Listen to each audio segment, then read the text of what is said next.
નમસ્કાર મિત્રો, સોશિયલ મીડિયાના માધ્યમથી અને મીડિયાના માધ્યમથી એક રાજકોટના ભાજપના નેતાનો બફાટ સામે આવ્યો છે. હજુ તો રાજકોટના અગ્નિકાંડની અગ્નિ ઓલાણી નથી. હજુ તો એ પરિવારો હૈયાફાટ રુદન કરી રહ્યા છે.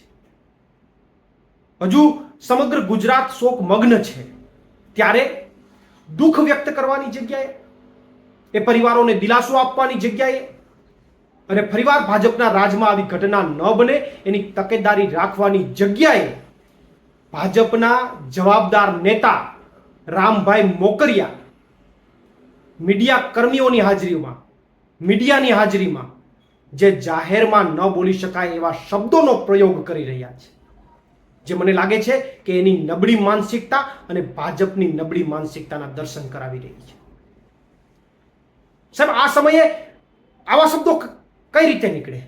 આ સમય દુઃખ વ્યક્ત કરવાનો સમય છે, એ પરિવારોને દિલાસો આપવાનો સમય છે. ત્યારે આવી ગુંડા મવાલી જેવી ભાષા એ મને લાગે છે એમને શોભા નથી દેતી. અને જ્યારે મીડિયા કર્મીઓની હાજરીમાં જ્યારે આવી ઘટના બની છે, ત્યારે તમામ મીડિયા મિત્રોએ પણ આ વાતને ઉજાગર કરી અને એમની નબળી માનસિકતાને ઉજાગર કરવી જોઈએ. કારણ કે આવા સમયની અંદર, શોક વ્યક્ત કરવાના સમયમાં ભાજપના નેતાઓ પ્રતિક્રિયા આપતા આપતા ભાજપના ધારાસભ્ય લેવલના નેતાઓ હાસ્ય ફેલાવે. મને એ નથી સમજાતું કઈ રીતે હાસ્ય આવે.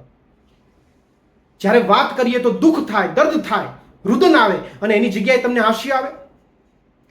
જ્યારે પરિવારોને દિલાસો આપવાની વાત હોય, ફરીવાર ગુજરાતમાં આવી ઘટના ન બને એની તકેદારી રાખવાની વાત હોય, એ સમયે તમે ગુંડા મવાલી જેવી ભાષાઓ અને એવા શબ્દોનો પ્રયોગ કરો કે જેને જાહેરમાં પણ ન સાંભળી શકાય.